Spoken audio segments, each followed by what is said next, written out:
자, 이제 우리 소설 들어갑니다. 자, 소설의 정의는 작가가 마찬가지요. 자신의 생각, 감정을 표현하고 싶은 건데, 소설 작가가 자신의 생각이나 감정을 현실에 있을 법한 이야기를 꾸며내 표현한 언어예술이라고 하는데요. 자, 우리는 지금 문학은 다른 말로 언어예술이에요. 자, 우리는 지금 문학을 보고 있는데, 자, 일단은 당연히 누군가 화자가 있어야 돼요. 쓴 사람이야. 근데 시에서는 화자였다면 소설에서는 서술자라고 합니다. 두 번째, 서술자가 전달하고 싶었던 건 자신의 생각이나 감정이죠. 이걸 주제라고 하고요. 자, 세 번째, 현실에 있을 법한 이야기니까 사실성이 높다라고 할 수가 있겠고, 하지만 꾸며냈으니까 허구성도 있어요.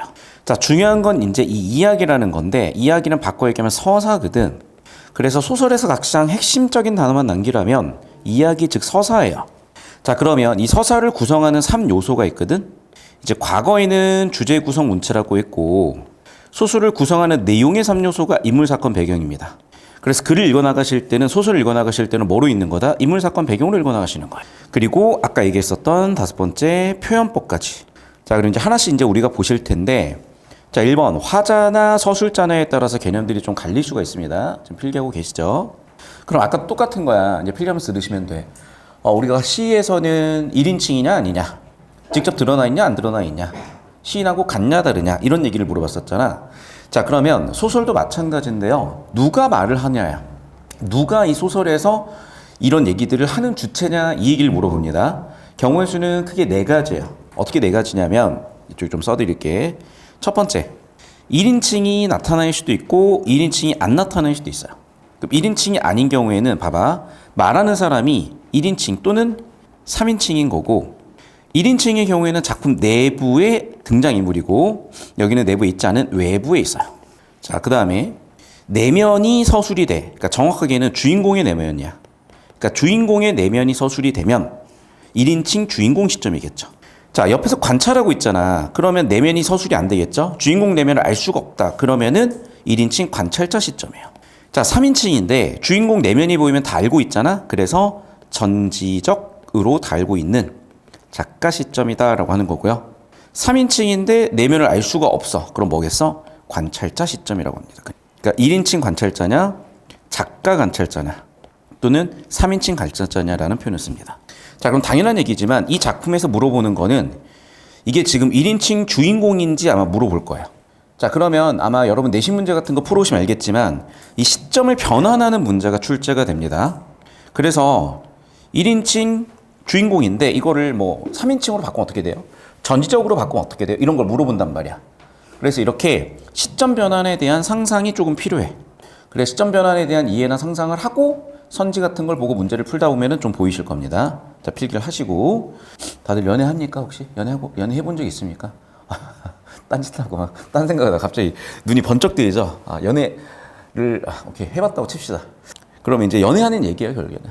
여러분 나이 때 연애하는 이야기. 자, 대신에 이제 여러분 할아버지 할머니가 여러분 나이 때 연애하는 이야기. 혹시 엄마하고 아빠랑 막 이렇게 넷플릭스 드라마 같은 거 봐요? 요즘 이제 폭삭소가수다 이런 거 좀 봐요? 시간이 없어서 좀 못 보는데 보고 싶어요. 이제 한 2편 정도 봤나? 앞에? 그런데 이제 보면 알겠지만, 그러니까 등장인물인데 나는 그런 어떤 환생 느낌을 되게 좋아하거든? 그래서 스포를 하긴 싫고, 아마 여러분이 곱씹다 보면 뭔가 보이셨을 텐데, 예를 들면 이런 거야.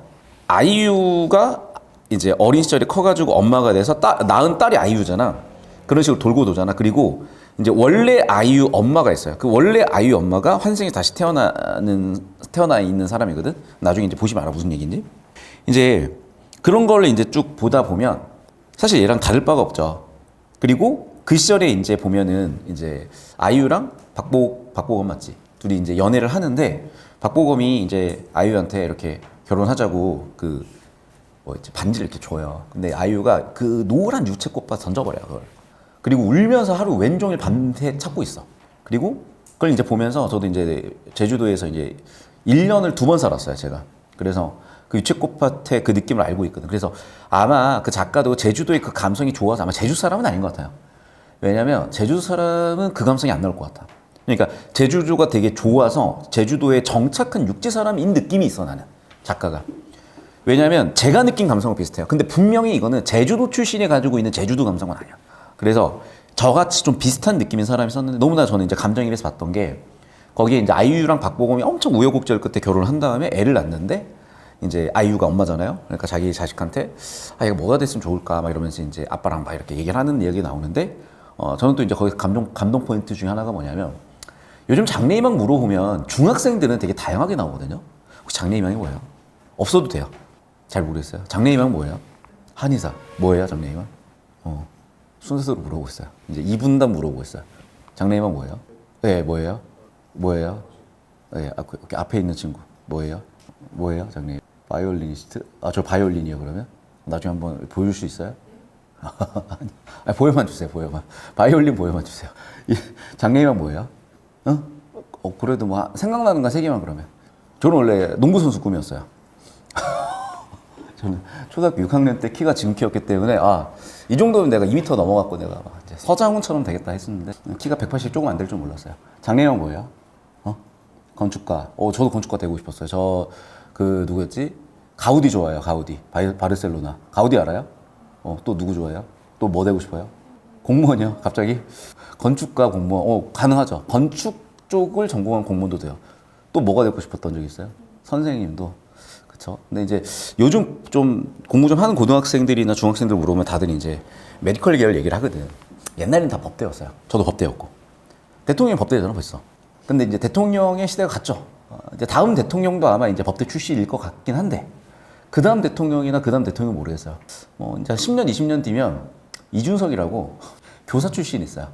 배움을 나누는 사람들이라고 했던 교사 출신 될 수도 있을 것 같고, 안철수 같이 의사 출신 될 수 있을 것 같기도 하고, 어쨌든.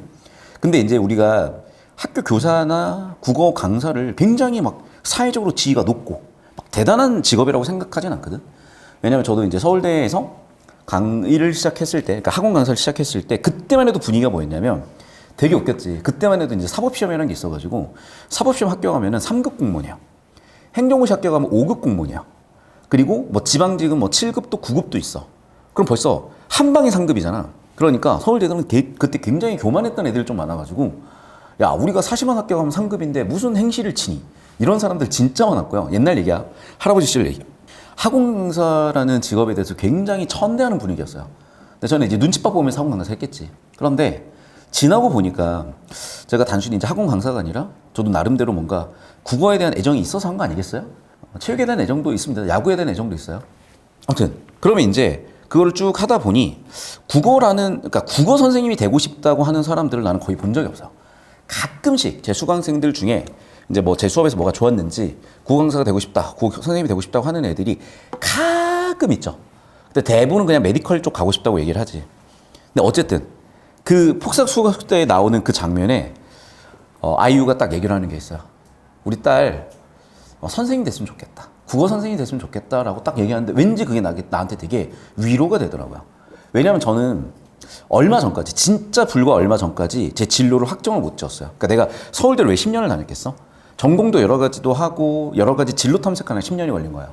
그러다 보니까 나는 사실은 계속해서 내 진로에 대해서 고민하고 내 평생에 대해서 고민하고 내 미래 꿈이 뭔지에 대해서 항상 고민하고 살았는데 과연 내가 국어 강사를 하는 게 맞을지부터 여러 가지 고민을 많이 했었거든.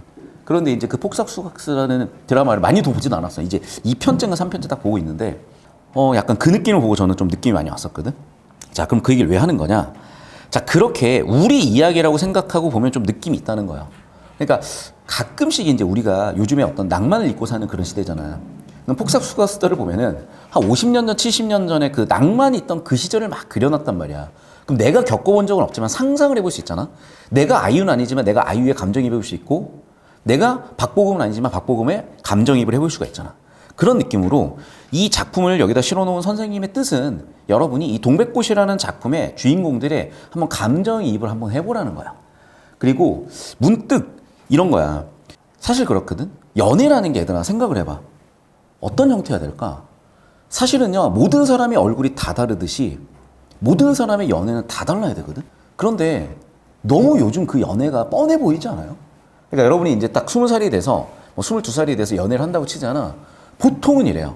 남자친구 여자친구가 이제 만났어. 보통은 밥을 먹을 거야. 후식으로 카페 가. 예쁜데. 그리고 시간 좀 남으면 뭐 영화관을 가. 너무 뻔한 거예요. 그게. 근데 예를 들면 이런 거야. 책을 좋아하는 사람들은 예를 들면 서점 데이트를 할 수도 있지 않을까? 그리고 이러는 거지. 예를 들면 서점의 어떤 책에다가 몰래 보물을 숨겨놓는 거야. 이제 손편지를 딱 써가지고 그냥 책 사이에 꽂아놔. 물론 그러면 안 되지만 꽂아놔. 그리고 힌트를 딱 5개만 줘. 찾으라 그러는 거야. 30분 동안 서로서로. 그리고 예를 들면 그런 걸 해볼 수도 있다고. 아니, 왜냐면 어리니까 해볼 수 있잖아. 나이 80 먹고 하긴 좀 쉽지 않겠잖아요. 손이 안 들어. 나이 80 먹고 이렇게 저 위에 있는 책 빼려면 일단 노안이 와가지고 글씨도 안 보여. 무슨 책인지도 몰라. 근데 이제 여러분 나이 때는 좀 그런 걸 해볼 수도 있잖아. 그냥 제 말도 안 되는 상상을 해본 거예요. 그래서 여러 가지 형태의 분명히 사랑들이 있고 또 이런 거야. 우리가 연애를 할 때 예를 들면 좋은 곳에 가서 맛있는 것도 먹으면서 예쁜 곳에서 연애를 할 수도 있지만은 일상적인 곳에서 연애를 할 수도 있을 것 같아. 예를 들면 일터에서, 저는 사내 연애 이런 걸 정말 싫어하거든요. 그런데 예를 들면 이런 거지. A라는 사람이 일하는 사람이야. 근데 내가 거기에 방문해가지고 막 이렇게 약간 애틋한 느낌이 든다든지 그런 것들 얼마든지 있을 수 있는 거거든. 자, 그런 생각을 하면서 보자고요. 자, 봅시다. 자, 맨 처음에 소설은 항상 초반부에 뭐를 세팅을 하는데, 뭐를 딱 시작을 하는데 인물하고 사건하고 배경이 무조건 들어와요. 자, 배경은 제가 녹색으로 처리할 거예요. 오늘도 배경이죠. 그 다음에 우리 수탉은 소재예요. 근데 봐봐, 우리라고 했으니까 여기서 나왔지. 얘는 최소한 일단 1인칭이야. 1인칭 서술자야. 얘가 관찰자인지 주인공인지 모르겠어요.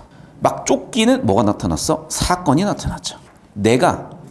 이러면 매우 높은 확률로 얘는 1인칭 주인공이죠. 자, 나라는 1인칭 대명사에 내 얘기를 하고 있으니까 1인칭 주인공이죠. 점심 먹고 나무를 하러 갈 양으로, 나무를 할 거로 나오고 있었는데, 그러니까 이제 시골이니까 옛날이니까 일을 한 거야. 그러니까 여러분은 지금 공부를 하듯이. 그러니까 좀 안타깝죠. 옛날에는 어릴 때 놀지도 못하고 일만 했고, 나무하러 갔고, 땔감 구하러. 여러분은 좀 놀지도 못하고 공부하러 갔고. 우리나라는 다 왜 이렇게 사는지 모르겠지만, 여러분이 저라고 달랐겠어요, 여러분? 저도 마찬가지로 여러분 나이 때 공부만 죽으라고 하지 않았을까? 산으로 올라가려고 하니까 등 뒤에서 푸드득 하고 뭐가 소리가 들리더라는 거야. 그래서 뭐야 이러면서 쳐다봤죠. 푸드득은 굳이 따지자면 뭐니? 개념어 의성어죠. 의성부사라고 할 수도 있고. 뭐야 이러면서 뭐야? 깜짝 놀라서 돌아보니까 자, 이제 이거는 1인칭 나의 반응이죠. 뭐야 해서 봤더니 야, 역시 아니나 다를까는 그래, 역시 또 싸우지? 이렇게 된 거예요. 그럼 봐라. 우리 수탉이 쫓기었고 싸워요. 여러분, 그리고 여기에 쓰이는 단어들이 좀 옛날 단어들이거든. 그래서 주석에 외우라고 돼 있을 거야. 체크 잘 해보세요. 그래서 자, 이제 싸우는 사건에 대한 설명이죠. 그럼 봐. 오늘에서 사건이 있었고 이 사건에 대한 설명이 시작이야. 일단 소설이 시작이니까 당연한 얘기지만 뭐라고 하면 되겠어? 발단이라고 하면 되겠죠. 그러면서 자, 점순의 수탉인데 대강이 머리겠지. 대가리겠지. 그러면 역시 여기도 뭐라고 하면 될까? 방언이죠. 토속적이죠. 크고 오소리가 이제 좀 뭐라 그럴까, 포식자예요. 좀 귀엽게 생겼는데 얘가 닭 같은 거 잘 잡아먹어. 야물죠. 그러니까 실팍지다가 야물딱지다 이런 느낌이에요. 덩어리겠죠. 덩치작은 우리 수탉을 막 싸워요. 막 해쳐요. 그것도 그냥 하는 게 아니라 면상, 머리 쪼고 물러섰다가 투둑투둑 하면서 아주 그냥 화려하게 두들겨 패고 있어. 그렇게 멋을 부려가면서 여지없이 닦아놓는데요. 그러니까 열심히 두들겨 팬다는 그런 얘기라는 거지. 그러면서 우리 수탉이 지금 두들겨 맞는 그 장면에 대한 얘기입니다. 그럼 이 못생긴 것은 우리 수탉이죠. 쪼일 적마다 어떻게 할지도 못하고 그냥 두들겨 맞고만 있대. 물론 미참을지도 않은 면들을 쪼이면서 또 피가 막. 그러면 내 수탉이 이렇게 처맞고 있는데 기분이 좋겠어요? 이걸 가만히 보고 있자니 승질이 나가지고 확 하고 싶은데 후려칠까 하다가 화가 난 거죠. 그랬다가는 또 뒷일을 생각하는 거죠. 그러니까 뒷일을 생각하고 어쩔 수 없으니까 일단은 떼어만 놨어요. 그러면서 이 상황에 대한 나는 추측을 하고 있지. 또 저 새끼들이 왜 싸우지? 점순이 조년. 그게 또 이거 막 이러면서 이제 점순이가 보나마나 이제 그랬을 거다라고 생각을 하는 거지. 자, 점순이가 왜 그랬을까요? 이유가 있지. 나를 약을 올리려고요. 그런데 아니 왜 약을 올리려고 하는 거지? 라는 그 이유를 나는 모르겠다는 거야. 사실 저도 잘 모르겠었는데 저도 역시 연애에 한참 멀었나 봐요. 그런데 해설지나 이제 선생님들 보면 설명을 다 해주시잖아. 그래서 사실은 여기서 이제 내신 대비로는 이거야. 너만 모른다야. 주인공 너만 몰라. 점순이가 왜 그러는지 모르겠어? 너만 몰라 이 새끼야 이러면서. 자, 그러면서 여러분 여기서부터 뭐로 가는 거야? 나흘 전으로 갔으니까 자, 샵2로 구분을 할게요. 이제 뭐가 바뀌었으니까? 시간이 바뀌었으니까. 그럼 봐 얘들아, 여기는 오늘에서 나흘 전이 며칠 전이죠 여러분? 예. 역시 우리는 문해력이 되는 반이었어요. 4일 전이죠. 사흘 전은 3일. 예. 천재들. 천재였어요, 역시. 자, 그럼 봐봐. 오늘이고 4일 전이잖아. 4일 전으로 갔으니까 시간이 거꾸로 갔지. 그걸 뭐라고 한다? 시간을 역행했다라고 합니다. 또 모르는 애들이 있을 수 있어. 모르는 애들은 조용히 계시다가 오늘 알아가셨으면 됐어요. 자, 그러면서 나흘 전만 해도 감자 건만 해도, 그러니까 감자에 대한 사건이 있었던 거죠. 그러니까 다 봐봐. 여기 샵 1, 이 초반부의 사건은 뭐냐면 닭들의 싸움이야. 그리고 여기는 감자 사건이야. 그러니까 폭삭 소각수다를 보면은 사건들이 있어. 그래서 이제 그 누구였지? 그 없던 시절이고 아이유가 약간 얹혀 사는 느낌인 그런 집에서 가족이지만 그 식구가 6명이 아이유까지. 근데 항상 조기, 이제 제주도 방언으로 조구라고 하나 봐요. 조구를 항상 5마리만 사니까 그 물고기 파는 이제 보검이가 맨날 그게 마음에 안쓰러우니까 물건은 5개만 주문을 했는데 항상 아이유 걸 하나씩 더 챙겨줘요. 그런 것처럼 예를 들면 거기는 이제 조기 사건이지. 여기는 감자 사건이야. 그래서 나는 감자 사건 생각을 해보잖아? 제가 왜 화를 냈는지 난 알 수가 없어. 나 잘못한 거 없는데? 그놈의 계집애가 나무를 캐러 가면 갔지. 아니, 뭐하러 나물타리? 그러니까 내가 울타리를 메고 있는데 와서 막 귀찮게 하는 건지. 또 뭐야? 그것도 괜히 옆에서 놀래킨다고 와가지고 나한테 훅 하면서 왜 그런지 난 알 수가 없네? 왜 그렇게는? 자, 이거는 뭐예요? 전문 용어로 썸? 플러팅이라고 하죠. 전문 용어로 지금 점순이는 나한테 플러팅을 하고 있는데 나는 못 알아먹고 있는 거야. 필기합시다. 여기 내신 범위 아니야? 잘 따라오세요. 그러면서 얘 혼자만 이러니? 라고 하면서 뭐 쓸데없는 수작이야? 라고 하면서 역시 상남자였어. 어제까지도 저와 나는 이야기도 잘 하지도 않고 만나도 본 척도 만 척도 하고 이렇게 하는데 점잖게 지내고 있는데 갑자기 오늘 왜 이래? 라고 얘기를 하는 거고 여기 오늘은 아까 얘기했던 뭐니? 나흘 전이죠. 그러니까 나는 당황스러운 거죠. 그리고 얘가 뭐 덩치도 개 큰 애가 와가지고 나한테 막 귀여운 척하면서 이러니까 나한테 괜히 혼자 일하니? 이렇게 얘기를 하니까 약간 묵뚝뚝하게 대답을 했죠. 그랬더니 너 일하기 좋니? 라고 하는 것 자체가 여러분 봐봐 이렇게 잘 모르겠으면 아직 못쏠들은 외우세요. 남학생들은 여자애가 물론 이제 너무 갑자기 훅 나가서 혼자 막 결혼하고 애 낳고 할머니 되는 그런 상상하시면 안 되고 여자애가 괜히 이렇게 질문을 많이 한다. 이건 약간 관심의 표현이야. 그러니까 여자애들이 괜히 관심 없는 남자애들한테 질문 많이 할 필요가 없고 반대로 남자애들은 여자애들 질문 많이 한다. 약간은 의심을 해봐도 된다. 그러면서 너 일하기 좋니? 라든지 뭐 또는 한여름 되거든 아직 벌써 울타리를 하니? 등등. 그러니까 여자애가 지금 말이 많잖아. 그러니까 잘 들어야 되더라. 참 여자애들은 참 웃긴 것 같아요. 난 일단 남자이니까 난 잘 몰라요 여자애들을. 하지만 여자애들은요 되게 웃긴 게 이거는 확실한 뭐라 그럴까? 약간 관심 표현이 맞거든? 그런데 또 웃긴 게 뭐냐면 너무 좋아하잖아요. 오히려 더 모르는 척 하려고 해. 그러니까 너무 웃겨. 얘네들이 또 너무 좋아하는 사람들 앞에서는 막 뚝딱거리고 있고 그래서 사실 알 수가 없어요. 그런데 겪다 보면 싫어서 모르는 척 하는 건지 좋아서 뚝딱거리는 건지 아니면 그냥 별 생각 없이 친하게 지내는 건지 아니면 관심 때문인지가 보이거든. 어쨌든 여기는 약간의 관심이 있어요. 그러면서 막 들어놓다가 남이 들을까봐 손으로 입틀어 맞고 혼자 깔깔거려. 얘들아 박보검이 니네 눈앞에 딱 서 있다고 생각을 해봐. 그냥 얼굴만 봐도 웃기지 않겠니? 이건 거의 호감의 표시예요. 그러니까 자기동으로 호감의 표시야. 별로 웃을 것도 없는데 얘는 왜 웃고 자빠졌어? 이러면서 미쳤나? 라고 생각할 정도로 지금 이 우리 1인칭 주인공이신 분은 정확한 못쏠 상태의 내면 심리를 보여주고 계시죠. 이해가 안 돼. 이것이 내가 미쳤나? 이러면서 자기를 좋아하는 건데. 게다가 조금 전에는 집게로 헬끔헬끔 돌아보다가 행주치마 속으로 꼈던 바른손을 뽑아가지고 턱 하고 냈는데 감자야? 그러니까 요즘의 감자는 여러분 그냥 흔하디흔한 거지만 옛날 감자는 약간 급이 랍스터급이라고 생각하시면 돼요. 영덕 대게급이야. 너 뭐 좋아하냐? 오케이. 요화정급이야. 요화정 뭐 풀토핑.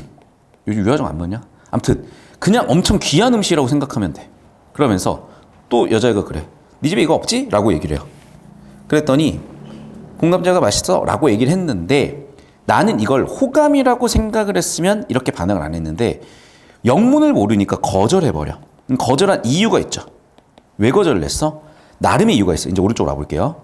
자, 여기는 이제 거절을 받은 점순의 반응이야. 승질이 확 났죠. 왜? 아니 자기 생각해가지고 내가 어렵게 말도 어렵고 왜냐면 봐라. 얘가 엄청 성격이 활발하고 이러도요. 진짜 여자들은 좋아하는 사람 앞에서는 오히려 되게 막 말도 못하고 뚝딱댄단 말이야. 근데 얘가 그렇게 뚝딱거리고 있다가 갑자기 나한테 막 용기를 내서 말을 했는데 얘가 지금 너무 싸가지가 없게 말을 하고 또 자기가 감자같이 되게 귀한 거를 가져다 줬는데 여러분 그거다. 그 폭삭소각수다도 보면은 박보검이 한 5살, 7살 때부터 진짜 어린 시절부터 한평생 아이유한테 퍼다 줘요. 맨날 자기 집에 있는 거 들고 와서 퍼다 줘. 그만큼 내가 챙겨주고 있거든. 그런데 이제 거기서 아이유는 엄청 이제 박보검한테 함부로 하지. 그런데 어쨌든 점순이는 반대로 여기서 엄청 남자애한테 엄청 잘하고 있는데 갑자기 얘가 거절을 해버리니까 기분이 상할 만도 하죠. 아, 그래 너무 화가 난 거야 이제. 깜짝 놀랐어요. 그래서 딱 봤는데 점순이 반응이 어떤 상태냐면 나는 이렇게까지 얼굴이 빨간 건 처음 봤어요. 그러니까 왜 거무잡잡하냐면 시골이잖아. 그래서 여러분 그 폭삭소가수다 보면은 아이유가 되게 시커멓게 나와요. 이제 얼굴 다 타가지고. 근데 그 시커먼데 갑자기 빨개져 버렸어요. 그리고 눈이 독이 확 올라 있어. 그리고 나를 쏘아보더니 울어 얘가? 그리고 이를 악물고는 막 가버려. 자, 그러면서 난 이게 어이가 없는 거야. 왜? 자, 이제 3일 전이고 그건 또 여기서 그 이전이야. 그래서 샵3. 자, 이게 나는 어이가 없거든? 이 어이없는 이유가 여기에 나와. 왜 그러냐면 평소 동네 어른들이 너 오늘 시집 가야지 라고 하는 거는 약간 놀리는 것일 수도 있고 아니면 걱정일 수도 있고 안부일 수도 있는데 보통은 그 시절에 여자애들한테 이렇게 얘기하면요. 수줍어해요. 요즘 반대로 이제 남자애들이 항상 수줍어하는 것 같아. 요즘은 이제 남자애들이 수줍어하는데 그때는 여자애들이 수줍어하는 것 같고 요즘은 이제 남자애들이 조신해진 것 같아요. 아무튼 그럼 봐봐. 염려 마셔요 이러면서 제가 뭐 때가 될 어디 가려고 막 이러면서 되게 당차게 대답을 했어요. 그럼 평소에 당찬 애가 부끄러움을 타는 애도 아니고 뭐 화가 나도 그러려니 하고 천연덕스러운 애고 눈에 보일 뭔가 좀 덜 떨어진 애도 아니고 승질나면 내 등짝 한 대 후려치고 갈 그런 애가 운다고? 나는 이해가 안 되는 거지. 그러니까 우린 이미 눈치챘죠. 그러니까 이런 성격인 점순이가 나한테 쩔쩔매다가 겨우 말을 걸었고 감자를 줬는데 내가 거절을 했더니 얼굴이 빨개지더라. 그리고 울더라. 그러면은 점순이가 뭐 진지하고 말고는 떠나서 기본적으로 나를 되게 좋아하는 마음이 크구나 라는 걸 읽을 수가 있어야 되거든. 그런데 얘는 모쏠이잖아. 둔탱이잖아. 그러니까 아예 모르는 거예요 지금. 그래서 아니 저 가시네는 평소에 어른들이 놀리고 골려도 오히려 자기가 이렇게 받아치고 부끄러움 난타고 막 화난다고 뭐 울기는커녕 내 싸대기를 때렸으면 때렸지 내 정강이를 때렸으면 때렸지 그럴 애가 운다고 이 상황에? 왜 저래? 약간 이런 느낌으로 받아들이는 거야. 근데 왜 그렇기는 나를 좋아해서 그러는 건데 나는 전혀 나를 좋아한다고 상상하지 못하니까 쟤는 왜 저러는 거야? 라고 이제 혼자 괜히 뭐 좀 답답하기도 하고 혼자 괜히 억울한 거죠. 그리고 나서 이제 이유가 왔죠. 그 뒤로 나를 어떻게든 잡아먹으려고 하는 상황. 그러니까 얘만 모른다. 지금 주인공만 모르고 모든 사람은 다 알고 있어요. 에휴 쯧쯧. 점순이가 너 좋아하는 건데 네가 그거를 모른 척해서 그런 거지. 서로 주는 감자를 안 받아먹는 것이 신뢰라고 하면 자 봐봐. 이제 자기의 상황을 이유를 설명하고 있어. 이유 설명 1번. 야 이게 신뢰야? 야 그러면 그냥 주었지. 왜 나한테 이거 없냐 있냐라는 식으로 약간 나를 무시하듯이 해? 아니 그렇잖아도 니네는 이유 두 번째요. 마름. 자 이제 마름이 뭐냐면 이거야. 예나 지금이나 예를 들면 이제 사장은 뭐 하고 있냐? 생산수단을 소유하고 있지. 옛날에 그런 생산수단은 토지잖아. 토지 소유하는 사람은 지주라고 불렀어요. 그런데 생산수단이 있으니까 자본 축적이 된단 말이야. 그럼 얘네들은 이렇게 피라미드 구도 여기에 있으면은 누가 있니? 중간관리자가 있어요. 그러면 이 중간의 간부들, 중간관리자가 옛날에는 마름이야. 그리고 마름 가리를 받으면서 농사 짓는 사람이 소장농들이야. 여기 노동자야. 그렇기 때문에 얘네가 지주급은 아니야. 재벌급은 아니야. 그런데 우리 집은 소장농이고 얘네 집은 마름이니까 내가 잘 보여야 돼요. 그래서 이유 두 번째는 뭐야? 아니 우리 집 처음 왔을 때 니네가 도와줬고 응? 집터도 빌려주고 집도 짓도록 해주고 그리고 양식이 없으면은 구워다 먹고 아니 인품 좋은 집이라고 하고 그렇게 우리 집에서 너희 집을 되게 조심해야 되는 그런 집안인데 우리 집이 좋지도 않은데 그런데 17 몇 살이에요? 15. 그러면 이제 2살 뒤잖아. 그런데 이제 17이면 거의 이제 다 큰 약간 어른 같은 느낌이 좀 있어. 가끔씩 보면 17살들이고 고1들인데 나보다 갑자기 나이 많아 보이는 애들도 가끔씩 있고요. 노화가 빨리 왔는지 어쨌는지. 그럼 봐봐. 그런 애들이 이렇게 같이 다니고 하면 수근수근 소문이 날 거 아니냐고.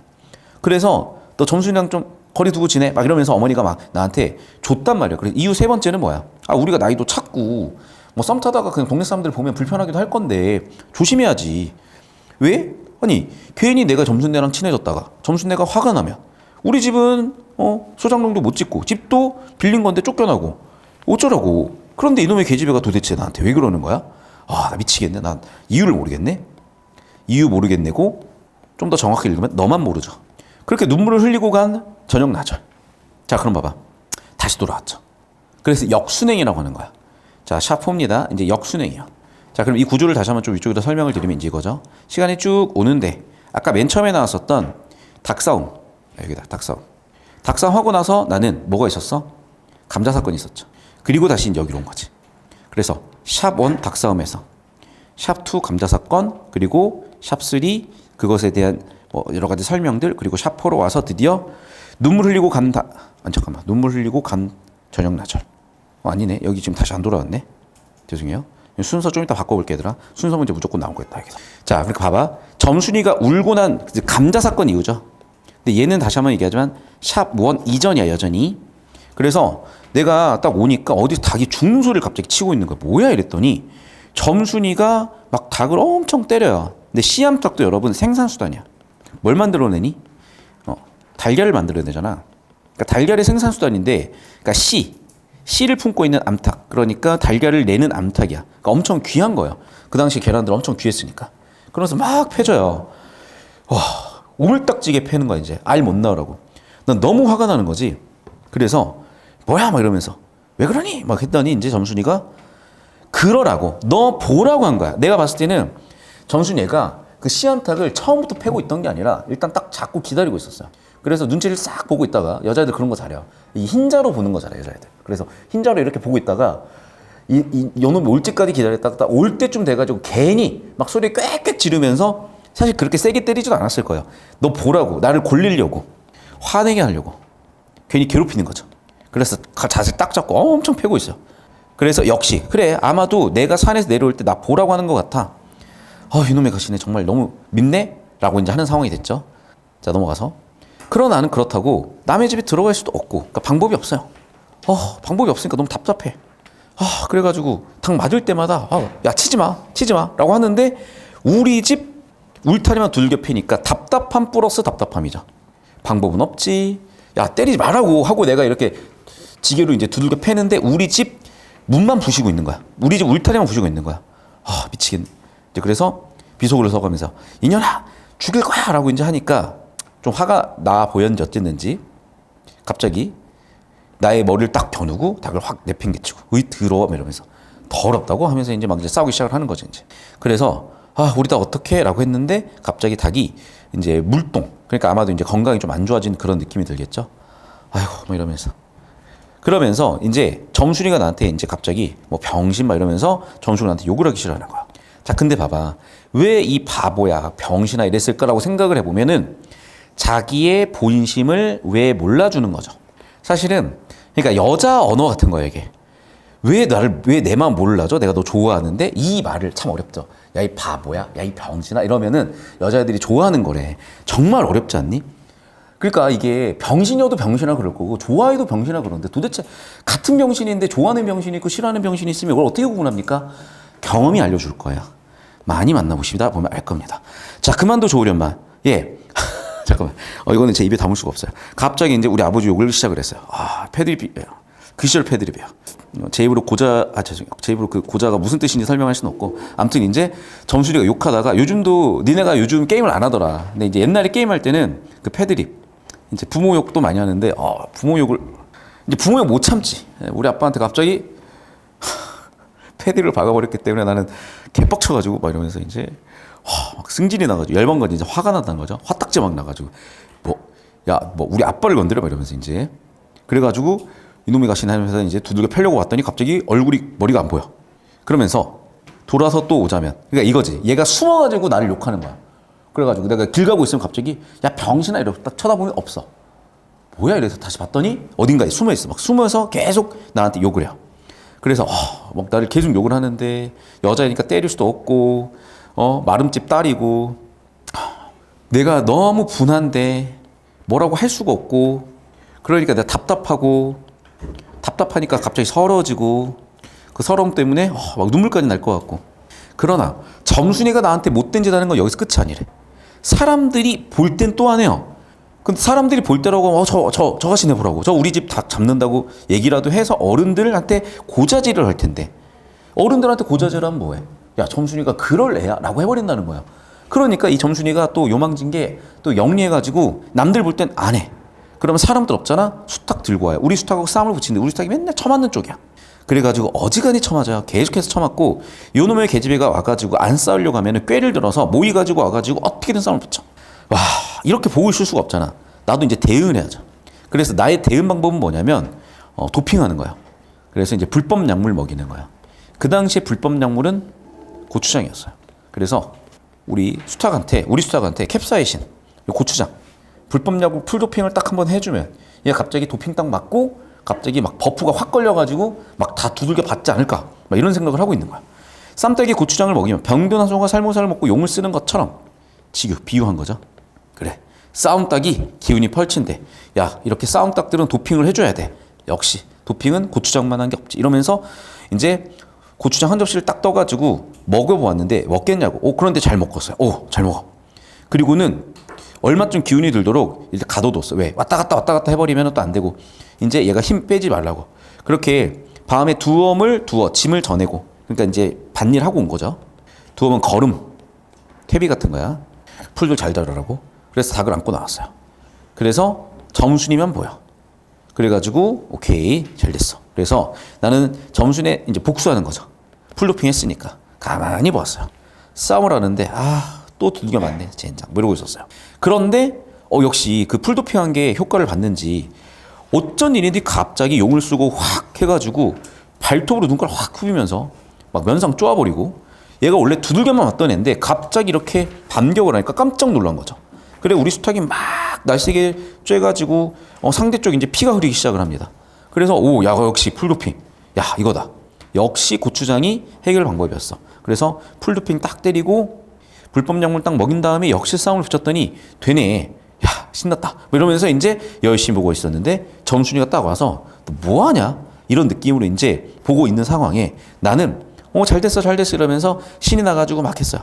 그러나 이 도핑이 또 이제 그거잖아요. 뭐 게임 하다 보면은 막 갑자기 도핑해가지고 막 올라갔다가 게이지가 떨어질 때가 있잖아. 도핑 게이지가 다 떨어진 거예요. 도핑 게이지가 다 떨어지니까 어떻게 됐니 이제.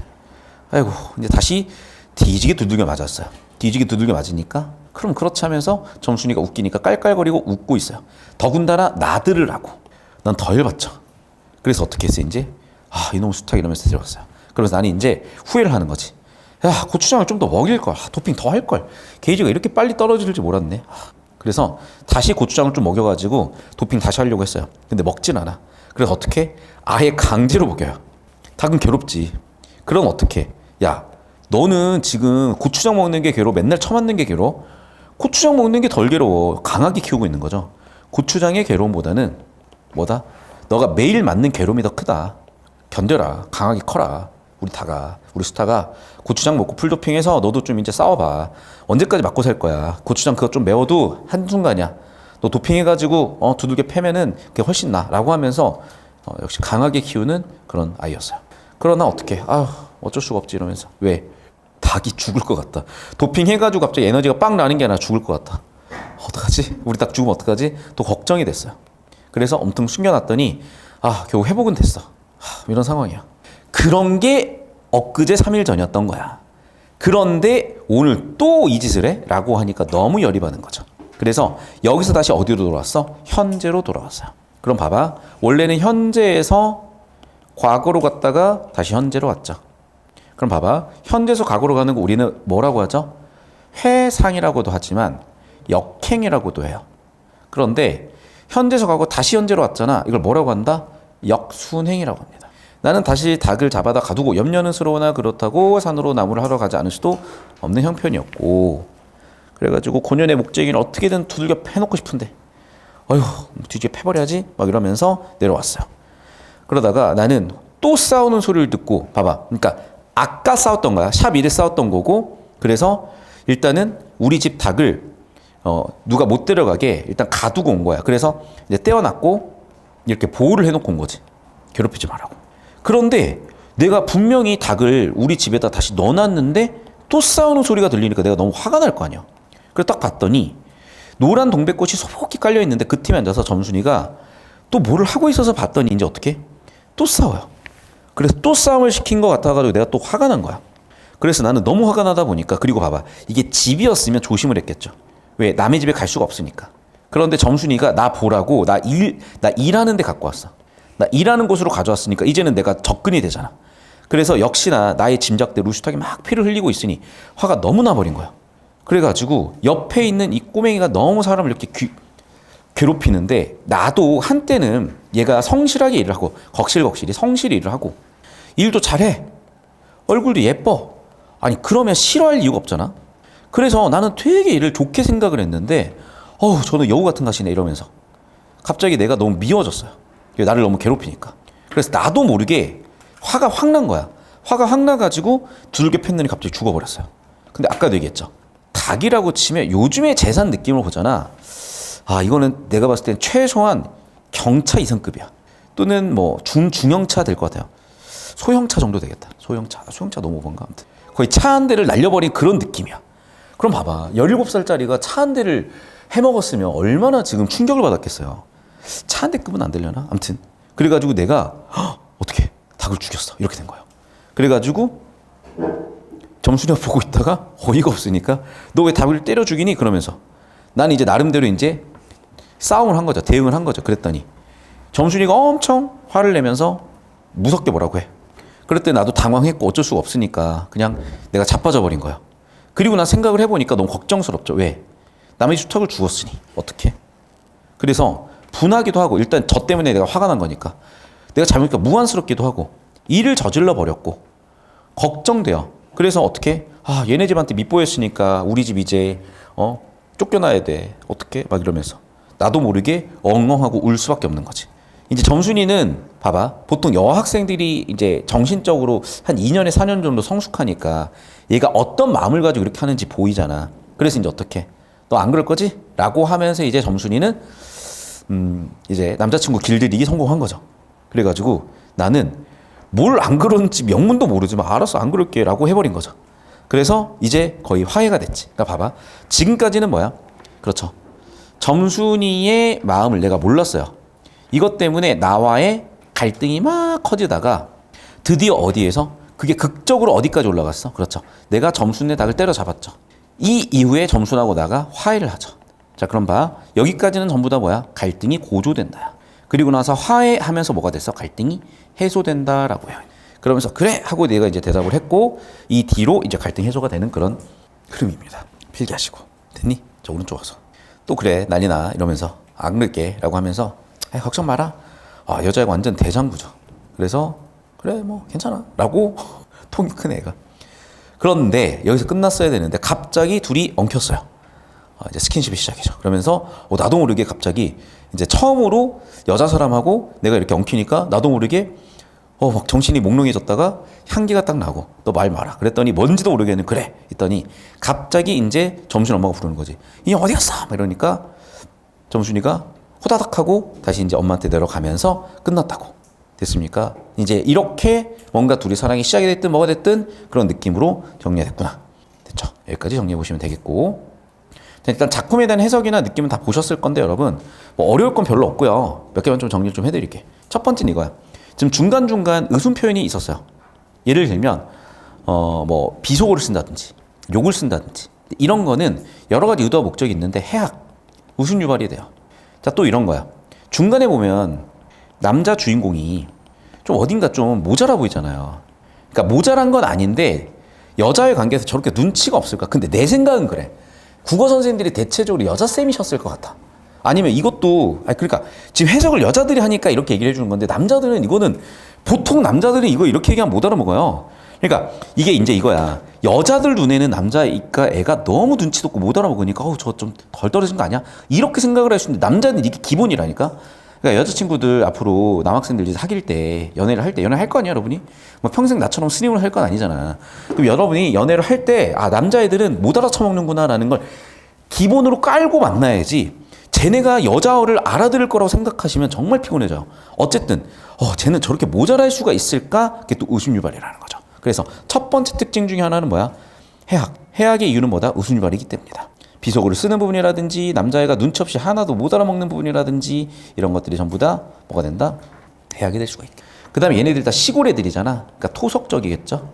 그 다음에 향토적이겠죠. 그리고 엄청 부자들이 아니잖아. 그러니까 서민적이겠죠. 그래서 이런 키워드들이 쓰일 수 있으니까 잘 봐두시고, 아까도 얘기했죠. 중요한 건 뭐야? 시점 1인칭 주인공입니다. 갈래는요 분량이 짧아. 그래서 뭐라고 하니? 단편소설. 농촌 이야기, 농촌소설이라고 합니다. 자, 배경도 중요한데 1930년대 일제예요. 하지만 일제의 흔적은 거의 없는 그런 시골 마을입니다. 강원도예요. 강원도에 사투리 쓰고 있어요. 자, 여러 가지 이제 표현법들이 있고 정리하는데 구성 중요한 거 뭐라고? 역순행. 자, 필기 다 됐니? 자, 필기 몇 개만 더 해볼게 이제. 자, 맨 처음에 발단에서 뭐가 있었니? 닭 싸움인데 우리 닭이 막 지고 있죠. 두 번째 전개, 감자 사건이죠. 그리고 위기. 그러니까 여기는 현재야. 그리고 과거, 얘도 과거예요. 감자 사건 이후에 닭 싸움이 시작됐고 그 닭 싸움의 해결을 하기 위해서 내가 고추장 먹이면서 풀도핑했어. 절정은 다시 현재로 와서 내가 닭을 죽여버렸어요. 그리고 마지막 결말은 둘이 화해하고 이제 꽃 사이로 같이 이렇게 쓰러진 그 상황까지. 자, 그러면 전체적인 주제는 뭘까? 그렇죠. 순박한 사랑 이야기죠. 왜? 남자애가 연애 경험이 많았어 봐. 바로 알아먹죠. 그런데 이렇게까지 못 알아보는 거는 순박한 사랑이겠지. 그리고 점순이도 마찬가지. 좀 더 이해하면서 갈 수도 있는데 연애 경험 없으니까 괜히 닭 괴롭히고. 너무 귀엽지 않니? 됐습니까? 약간 이런 느낌이었다. 자, 이제 문제 풀어보시면 될 것 같습니다. 자, 그리고 하나 더. 지금 이제 지주가 있는데 지주는 안 나타나. 지주는 이제 약간 잘 사는 사람들이고, 마름은 중간 관리자, 그리고 소장농, 소작인이 있었을 거고, 여기는 이제 여기서 이제 관리를 받고 신세지면서 사는 사람. 그러니까 점순내가 여기고 나가 여기니까 당연히 내 입장에서는 좀 어려울 수밖에 없죠. 자, 여기까지 필기가 끝나셨으면 됐겠고, 자, 이제 문제 풀어 보시면 충분히 정리하실 수 있을 거야. 자, 영상 여기까지 끊고요.